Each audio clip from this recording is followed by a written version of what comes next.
Olá, aluna. Olá, aluno. Seja bem-vindo a mais uma aula de física aqui pela TV Educação e também pela plataforma Gonçalves Dias. Bom, na aula de hoje, vamos falar sobre neutrinos, antineutrinos, equivalência, massa e energia e meia-vida, tá ok? Então, a aula foi dividida dessa forma, né? Começa falando sobre interação nuclear forte e fraca, neutrinos, antineutrinos, equivalência, massa e energia e finaliza lá em meia-vida, tá ok? Então, ligadinho na aula de hoje, papel, caneta, faça suas anotações, ok? Tem muita coisa interessante aqui na aula de hoje, tá bom? Então, vamos lá, né? A gente começa falando da interação nuclear forte e fraca, né? Então, essa interação nuclear, no caso da interação nuclear forte, isso vai nos dar aí vai nascer daí uma pergunta que é o seguinte, né? O que mantém um núcleo de um átomo unido? Nós vimos isso na aula passada. O que vai manter unido é justamente a interação nuclear forte. Tá ok? Então nós temos aqui uma quantidade de prótons, que são partículas positivas, né? E essas partículas positivas, por elas serem positivas, naturalmente que a tendência é que ocorra aí por força eletromagnética uma repulsão entre elas. Tá ok? Então a tendência é que elas se afastem pela sua natureza. Tá ok? Só que isso não acontece. Não acontece porque elas estão ali, não é? Bem unidas. Então, o que mantém essa estrutura bem unida?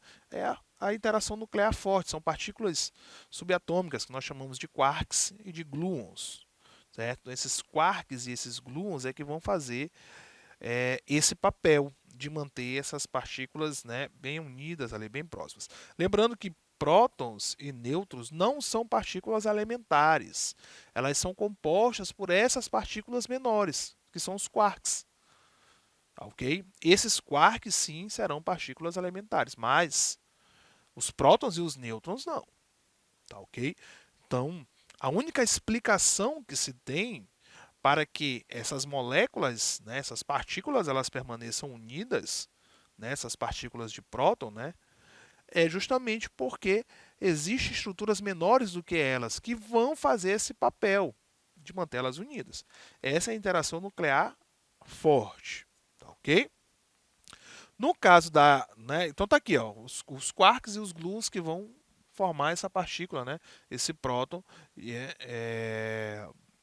esse nêutron, né, certo? No caso da partícula, da força de interação nuclear fraca, é justamente a mudança que vai acontecer de uma partícula subatômica para outra, tá certo?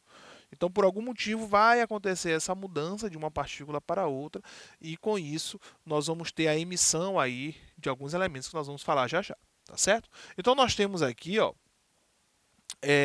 justamente algumas dessas partículas subatômicas. Tá certo? Então, esse aqui é um modelo, né, de partículas subatômicas. Né? Nós temos a partícula up, a partícula down, tá certo? Que vai trazer aí os seus valores, tá ok? Então, isso aqui, né, esse nomezinho nós chamamos de sabores, né? São sabores dessas partículas subatômicas, né? Percebo que elas têm um nome bem específico, né?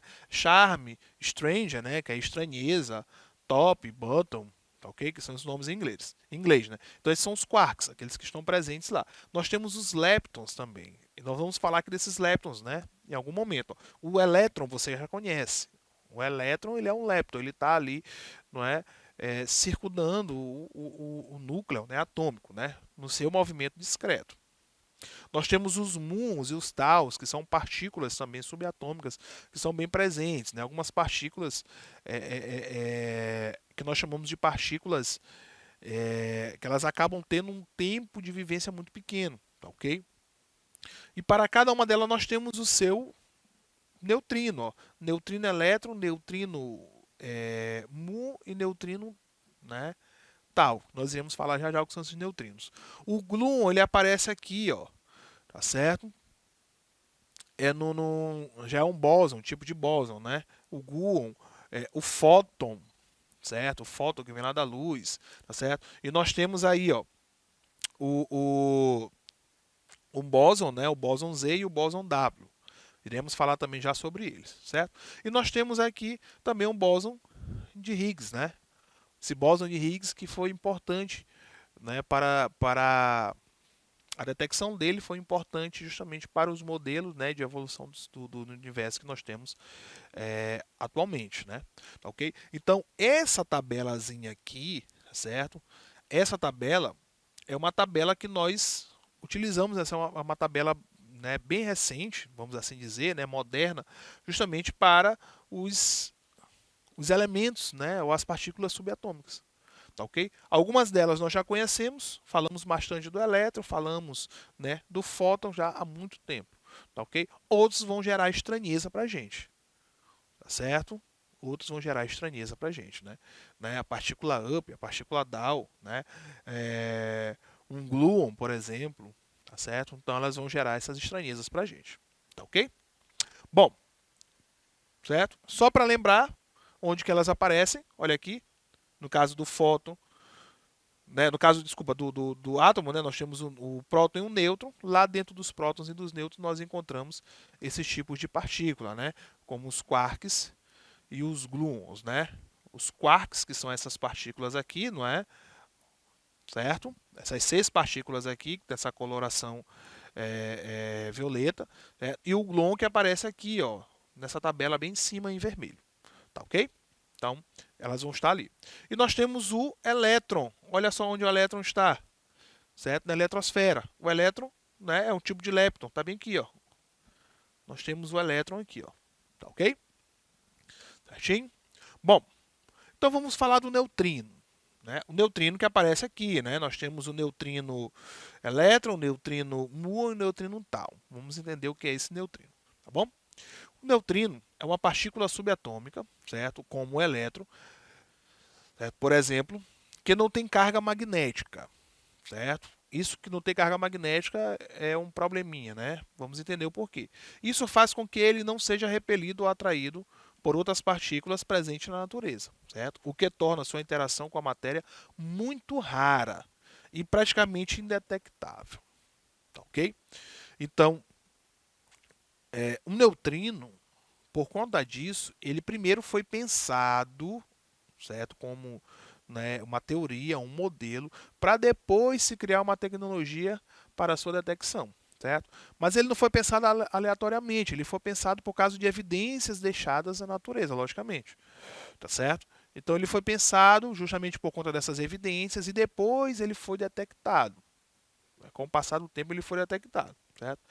Essas partículas são produzidas pelo Sol, certo? E por outras estrelas, logicamente, em 3 variedades, né? Ou sabores, bem como eu falei, né? Com habilidade os cientistas, né? O neutrino elétron, né? Este bem aqui, ó, neutrino elétron. O neutrino muon, que é este aqui, ó, neutrino muon. E nós temos o neutrino tau, que também é este aqui, ó, tá certo?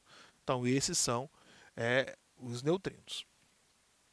Além disso, cada uma dessas partículas tem uma antipartícula equivalente, né? Que nós chamamos de antineutrino. Existe o neutrino, lá na nossa tabelinha, ó, existe os neutrinos e existe também os antineutrinos. Lembrando que o neutrino, certo? Após os fótons, são o tipo de partícula mais abundante, mais presente no universo. Tá, ok? Primeiro nós temos os fótons, vamos voltar lá para a tabela, os fótons, certo? Depois nós temos os neutrinos como as partículas mais presentes, né, no nosso universo, certo? Com o Big Bang, um grande número dessas partículas foi criado, tá, ok? Então ele também é resultado da grande explosão, né, do Big Bang. Outras fontes dessas partículas, certo? É o Sol, isso nós já vimos, as explosões estrelares, né, que são as supernovas. Então, quando a estrela, dependendo do tipo de estrela, não são todas, né, uma estrela, quando ela entra em supernova, tá, okay, ela vai liberar também essa grande quantidade de neutrinos no espaço, tá certo? Então, e também os raios cósmicos, também, que vai ter uma grande presença também desse tipo de partícula, certo? A cada segundo, a Terra é atingida por uma imensidão de neutrinos provenientes de fontes intra ou extragalácticas, tá certo? Então pode ser do Sol, pode ser de outra estrela que está dentro da nossa galáxia, do centro da galáxia também, tá ok? Desses processos que acontecem de supernova, de raios cósmicos e também de outras galáxias, né? De outras estrelas que estão externas ao nosso sistema galáctico. Tá, ok? Então a Terra ela é bombardeada todo o tempo com essa grande quantidade dessas partículas. Né? Ok? Então por isso, ao compreender e detectar essas partículas, os cientistas podem encontrar preciosas informações a respeito da origem e do futuro do universo. Né? Então ele é utilizado justamente para isso, para saber como é que se deu, né, o início do universo e para onde nós estamos caminhando.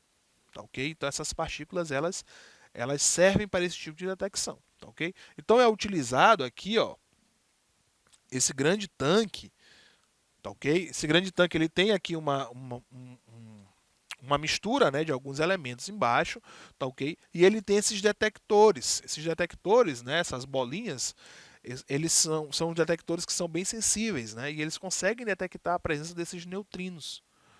Tá, ok? Então esse aqui é um laboratório que é lá no Japão, tá, ok? Um laboratório subterrâneo em que ele consegue fazer essa detecção desses neutrinos, tá, ok?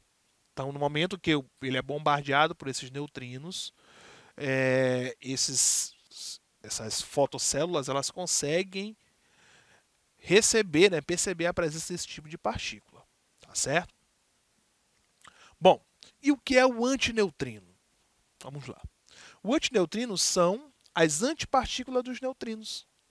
Então, o neutrino tem a sua antipartícula, certo? Vamos voltar lá para a tabela. Assim como o elétron tem a sua antipartícula, que é um, que, é um, que seria um pósitron, tá ok? Então, o pósitron, por exemplo, é a partícula positiva do elétron, negativo, é o mesmo elétron, só que positivo, tá certo? O neutrino também tem o seu antineutrino, tá ok? Que é a sua partícula, a sua antipartícula, né? Então, o antineutrino é uma partícula subatômica, elementar, com massa infinitesimal, certo? A massa muito pequena, certo? Então, é menor que 0,3 eletronvolts, certo? Então, é muito pequeno. E sem carga elétrica, certo? Neutrinos e antineutrinos pertencem à família dos leptons, ok? Vamos voltar lá na tabela rapidinho. Então, essa família que está os neutrinos é a família dos leptons, né? Ok? E o que significa que eles não interagem por força nuclear forte, certo? Eles não interagem por força nuclear forte. Quem interage por força nuclear forte? Vamos voltar lá na tabela de novo. Quem interage por força nuclear forte está aqui, ó. São os quarks e o gluon, tá certo? Os leptons eles não interagem por força nuclear forte, tá certo? A relação deles lá, por exemplo, o elétron e o antineutrino é por força fraca, certo? Então vamos lá. Então nós temos aqui, por exemplo, o carbono 14, o núcleo de carbono 14. O que, que vai acontecer? Ele vai acontecer um decaimento beta, certo? O que é esse decaimento beta? Nós vamos ter o seguinte, um nêutron, certo? Um nêutron que vai se transformar em um próton. Então, um nêutron ele se transforma em um próton. Essa transformação de um nêutron em um próton vai liberar um elétron, ok? Só que tem um probleminha bem aí. Qual foi o problema? A relação de massa. A massa de um nêutron que se transformou em um próton e teve a liberação desse elétron, a massa de um próton é muito maior do que a massa de um elétron, ok? Aí nós temos uma relação com a massa aí que não bate. Ou seja, por questão de conservação, a massa do elétron somado com a massa do núcleo deveria ser a mesma massa, né, do núcleo aqui no caso que virou um nitrogênio, né? Era um carbono, virou um nitrogênio, 14, mas a massa do elétron, juntamente com a massa do nitrogênio, teria que ser igual, né, a relação de massa e energia com o do carbono. E isso não acontece, certo? Se isso não acontece, é porque ou a minha relação de decaimento está errada, ou existe algum fator, né, algum elemento que eu não estou levando em consideração, que é justamente o antineutrino. certo? Ou seja, quando há um decaimento beta, a transformação do carbono em nitrogênio, por exemplo, certo? E a emissão desse elétron, eu preciso ter uma outra substância justamente para compensar a relação de massa e energia para poder, no momento em que eu somar, eu ter equivalente ao do carbono. Certo? Então se pensou nessa partícula, um antineutrino. Ok? Se pensou nela, a relação do neutrino com o antineutrino, e se experimentou. Tá, ok? Ou seja, para o decaimento beta, eu tenho o nitrogênio 14, eu tenho o elétron sendo emitido, né? A transformação de um nêutron em um próton, o elétron sendo emitido, e eu tenho também a emissão desse antineutrino. Certo? O antineutrino ele sendo emitido aí também. Tá, ok? Então é aqui que nós encontramos eles no decaimento beta. Tá, ok? Bom, como a gente falou dessa equivalência massa-energia, então vamos lá. Ó. A energia relativística ela foi descoberta por Einstein, certo? Isso em 1905. Essa teoria mostra que massa e energia são grandezas equivalentes, né? São grandezas aí que têm essa relação de equivalência. Sendo que qualquer massa possui energia associada a ela e vice-versa. Okay? Então toda massa, né, a massa relativística, ela tem essa equivalência de energia, tem uma quantidade de energia que está atrelado a ela. Então, matematicamente, esta relação é definida pela famosa equação, né, que é o E igual a mc ao quadrado. Né? Energia é igual a massa vezes a velocidade da luz ao quadrado. Tá, okay? É justamente essa relação de massa e energia, tá certo? De massa e energia que é utilizado lá na relação do antineutrino decaimento beta. Tá, ok? Então, a equação de energia relativística mostra que a máxima energia que um corpo pode possuir é obtida pela multiplicação da massa pela velocidade da luz ao quadrado, bem como está lá matematicamente falando, né? O que também significa que é uma quantidade mínima de massa, né? Que uma quantidade mínima de massa pode produzir quantidades imensas de energia, ok? Por exemplo, um corpo com massa de 1 kg pode produzir 9 vezes 10 elevado a 16 joules de energia. É uma quantidade de energia muito grande para apenas 1 kg. Certo? Esse conceito de equivalência entre massa e energia foi utilizado no desenvolvimento de bombas atômicas. Né? Então, as bombas atômicas elas se utilizam desse conceito, certo? Pois possibilita o cálculo da energia que pode ser liberada em uma reação nuclear, certo? Então, não só a bomba, mas as usinas nucleares elas também utilizam esse preceito para a geração de energia. Tá certo? Então, essa descoberta foi elementar para a criação de duas bombas, certo? A de Hiroshima e de Nagasaki, né? Lá na Segunda Guerra Mundial, certo? Isso que levou a Einstein a ser conhecido pelo pai da bomba atômica. Tá, ok? Então, os projetos que foram feitos por Einstein nos Estados Unidos, de forma voluntária ou involuntariamente, produziram aí as duas bombas que foram utilizadas lá na Segunda Guerra Mundial, no Japão, né, Hiroshima e Nagasaki, utilizando a equivalência massa e energia. Tá, ok? Bom, e para finalizar, meia-vida, né? Partícula de meia-vida, ou tempo de meia-vida, né? Certo? Tempo de meia-vida é o período de semidesintegração, essa palavra é importante, semidesintegração, é o tempo necessário para desintegrar a metade dos átomos radioativos existentes em uma dada amostra, certo? Por exemplo, nós temos aqui alguns isótopos radioativos. Né? O rádio 226, ele leva 1.602 anos para poder ele semi-desintegrar. Ou seja, ele diminuir pela metade, tá certo? Os seus átomos radioativos, suas massas radioativas. Né?